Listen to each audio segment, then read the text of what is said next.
Hello, everybody. Welcome to SIG Cloud Provider. It is April 13th, 2022. Please abide by the CNCF Code of Conduct, and we'll go ahead and get started I think we'll start with issue triage.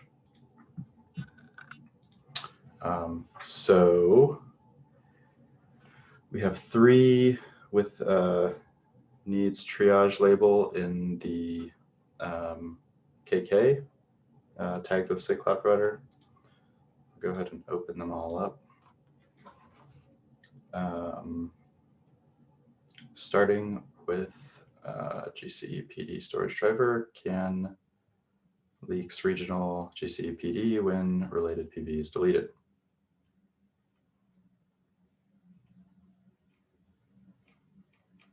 Okay. Does anyone from GCE want to want this to be triage? Andrew, perhaps? Yeah, you can assign to me and I can reroute. Or it seems like Matt is already on it.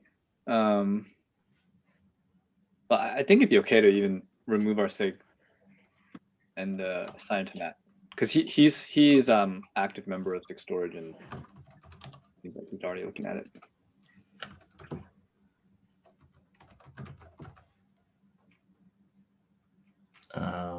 Right. Is this, I think this is, see if that works. Nice. All right, I'll sign.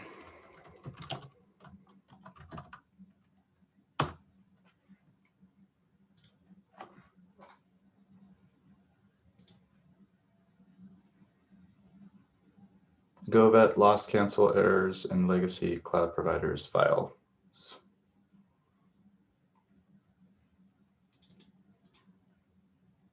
Yeah, I scrolled down on this one and it looks like this has been existing for 4 years, so it's definitely not a release blocking bug.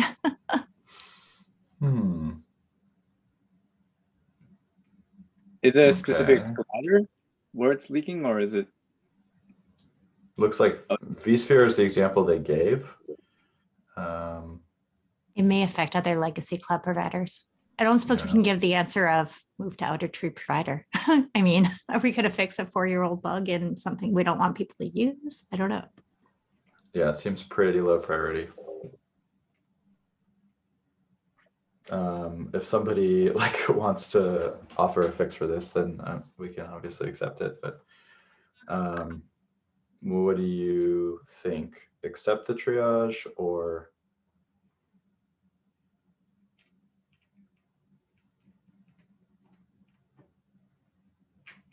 I guess we can accept the triage, but just say this is low priority, help wanted, something like that. Yeah, sounds good. I'm actually really interested in what our messaging around, legacy cloud providers should be. You know what I mean? Should we have a consistent message of we don't want to make additional updates to something that we don't want people to use, or I don't know. You know what I'm saying? Yeah, I think our messaging has been bug fixes only, and it's debatable if a GoVet Sorry about that. That was my dog. Hold on, let me mute.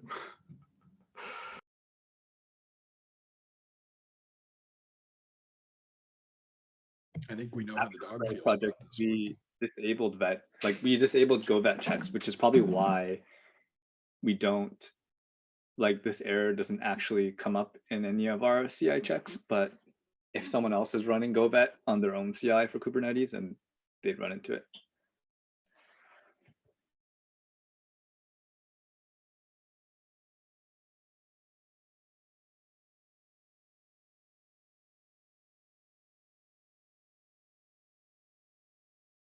Yeah, I'm just kind of imagining the long tail of us fixing bugs and something we tell people not to use forever. And there's got to be an end to that, right? Deprecation is coming, much like winter.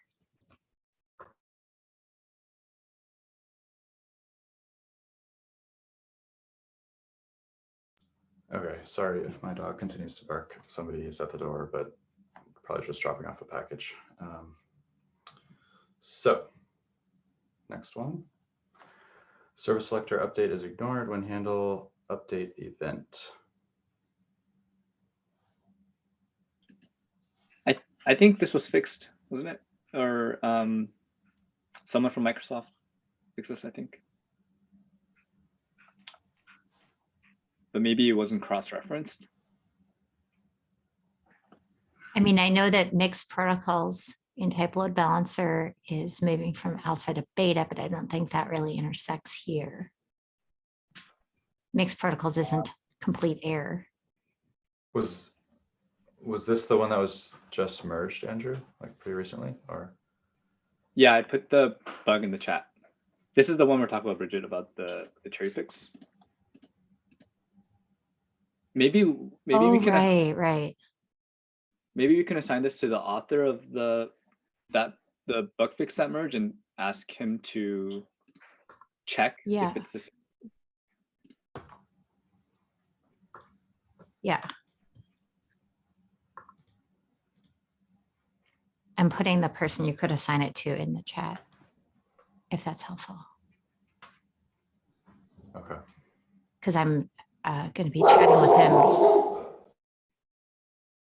Definitely, I have a meeting with them Monday night / Tuesday morning chat on a time next week. But yeah, I think he'd be happy to take a look and you could, yeah, maybe link to that PR that Andrew put in the chat too. Awesome. You could assign it to me too, just so that I also follow up on it.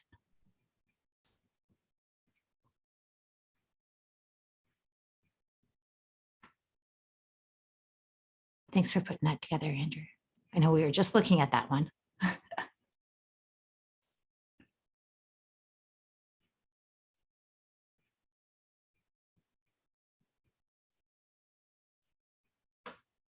Thanks. All right. I think that is it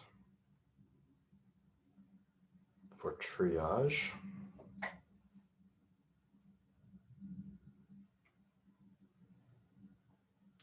So we can go through some sub-project updates. Alibaba, Baidu, AWS, I will add these items, but we have new stable versions for 122 and 123. I think that's it. Kishore, did you have anything? No, I don't for this week. Okay, Azure. I have a note to that exact PR we were just talking about that I'm going to ask my colleague to add some notes about the testing that was conducted there, so that after discussion with Andrew Sycam, so that we can make sure those cherry picks are okay too.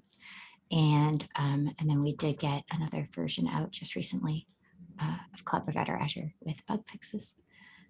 I think we're all just kind of sitting here going, 1.24, it's coming, we're waiting, it's coming. So that's probably where we're all at. So, yep. Cool. GCP.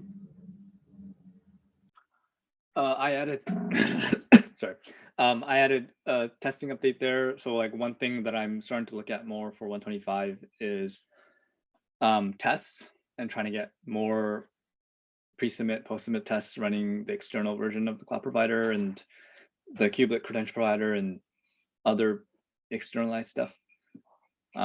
Jacob, I don't know if there's anything else you wanted to add on the GCP project side. There's internal job with HA migration, and we are kind of testing it a lot. But it's not really related to the cloud provider GCP repository. Yeah, makes sense. That's it from us. Cool. Hey, Huawei, IBM. Yeah, it's John here. We're going through and changing and refactoring a lot of the cloud provider logic. Right now, we have 2 open source repos out there. And we're merging that down to a single repo. It's going to be easier to maintain and easier to consume as well. That should go in, I think, later this week. All those changes are going down and are being done in the 124 or our 124 release and going forward. Cool. And vSphere? Yeah, we released the new 123 release and bumped the Go version. We'll bump the Go version for the intra-cloud provider as well. And we have V2 testing progress. That's it. Got it. Cool. All right. Extraction migration. Oh yeah, I was just adding some updates from 124. So yeah, we missed the code freeze for the webhook framework. So I guess that's something we'll focus on for 125. And then is there anything else on that? And in kubelet credential provider, went data 124.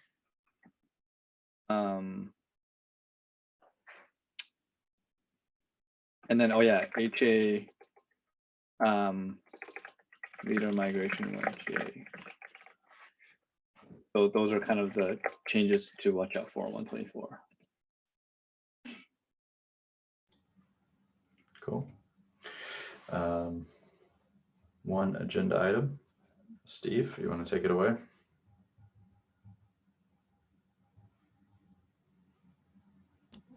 So we've got a presentation at KubeCon Europe coming up in mid-May. This is going to be modeled after what we did last year at KubeCon North America, where this is just intended for the user base of people who are maybe deploying Kubernetes on different cloud provider platforms, giving them a summary of what's been going on since the last report, what the roadmap is, what the current state is. Nick and I are tentatively slated to deliver this. I haven't heard an update from you, Nick, in the last week or so, but I'm planning on being there physically and have already booked my ticket and paid for it. So I think it's near 100% I'll be there.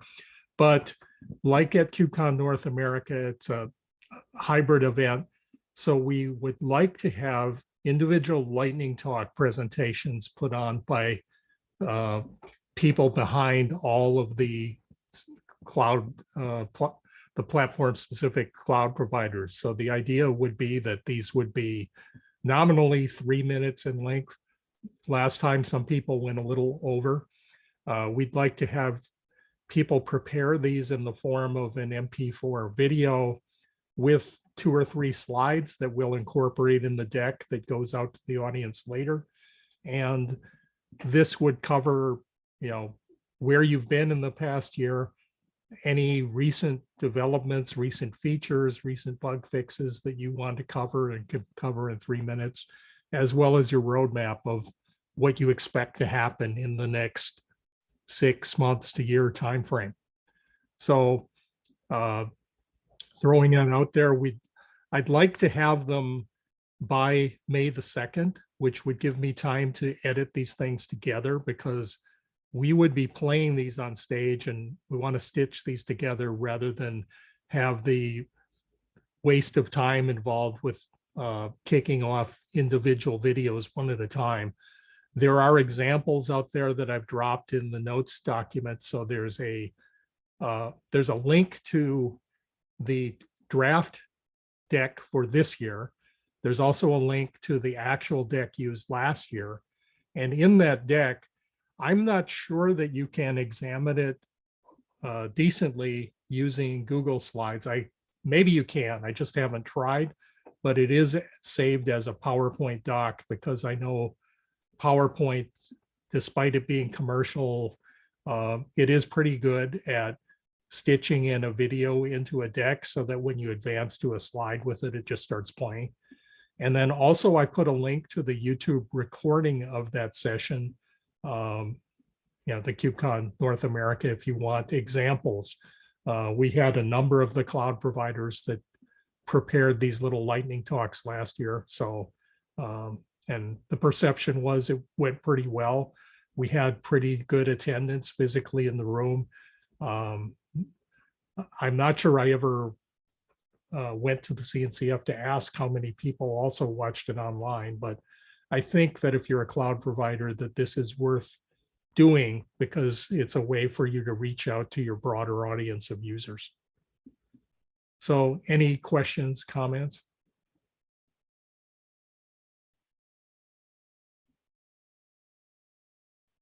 Okay, I see Bridget in chat said that she thinks she'll be there. So what we can do in place of those lightning talks, if somebody wants to and is physically there, is we could have you come onto stage and deliver that. I think it's too late to get you listed as an official speaker, but I don't think there's any problem with having an introduction in the room itself if you choose to do it that way. It's probably good. My opinion is that with COVID and everything, even if you plan on being there, having that recording is probably a good backup plan just in case something happens. Oh, I plan on producing a recording just because our cloud provider contributors for Cloud Provider Azure are not all going to be there. So, And by the way, last year, I accepted some of these lightning talks up to the Friday before the conference, but I had a situation there where the conference was in Los Angeles and I live there so that I had access to my home system to do the video edit. This year, I'm going to be on a plane on that Friday. So I'm moving up the deadline to May the 2nd because I don't really want to be, trying to do video edits on an airplane with no internet. So the deadline will be a couple weeks before the event. Just for what it's worth, Steve, I'll be there as well. And I looked at the Okay. schedule. I don't have a conflict at the time that the cloud provider event is happening. So if you need any help, happy to help out. Okay, that's great. Thanks. Yeah, maybe as we approach the event, I think we have one more meeting, but it might be nice to get a list of all the membership who will be there. Maybe we can just informally, have a get together to meet physically back like the old pre-COVID days. I mean, that'd be cool. I don't know if anybody else is going to the contributor event that's happening at the beginning of the week. That's another great place to meet up as a SIG. Mm-hmm. Why don't we just add a list here of everyone who's planning on being there? I believe the contributor event's being run as an unconference. So certainly one of the things one who's going to be there could propose would be, SIG Cloud Provider Meetup. And in the past, I can't commit now for my own organization, but in the past at physical KubeCons, we've often had people's employer sponsored a dinner get together for members. And I can ask my employer if they're willing to do that. And I think there's a fair chance they will be. I mean, if your employer wants to pay to take me out, I'm not going to say no.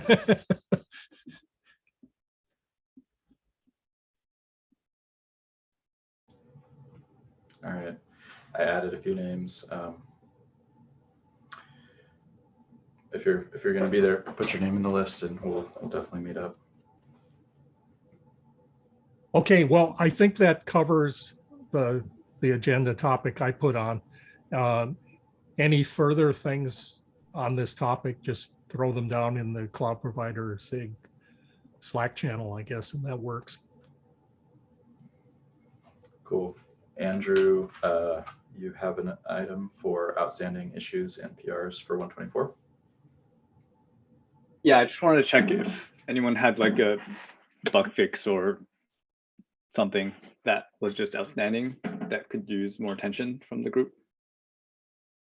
I haven't seen anything. Well, at least for like 124 specifically, but wanted to just put that out there if there is.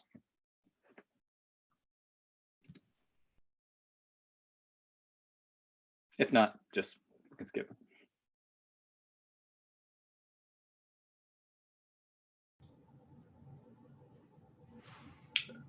Cool. Assuming not, we should also think about, like, do we want to do planning for 125 next meeting?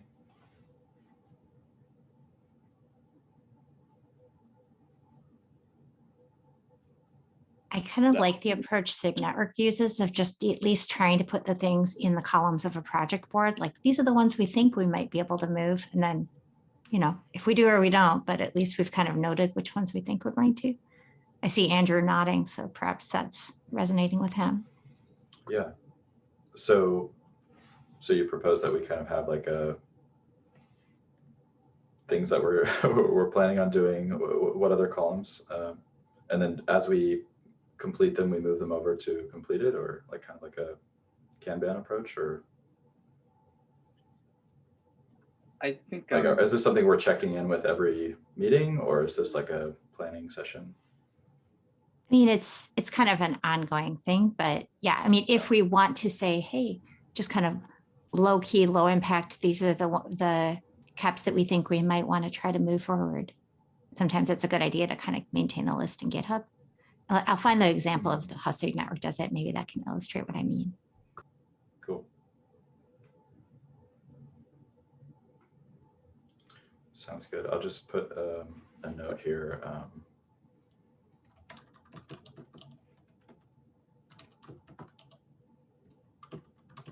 We can tentatively do some planning for 125 next meeting. Cool. Any other topics people want to cover? Yeah, I have one topic, kind of last minute. I'm going to be going on paternity leave in the next like couple weeks. So I will be gone for about 16 to 18 weeks. So just Nick and Walter, you know, I won't be moderating any meetings, or I won't be here. So just a heads up.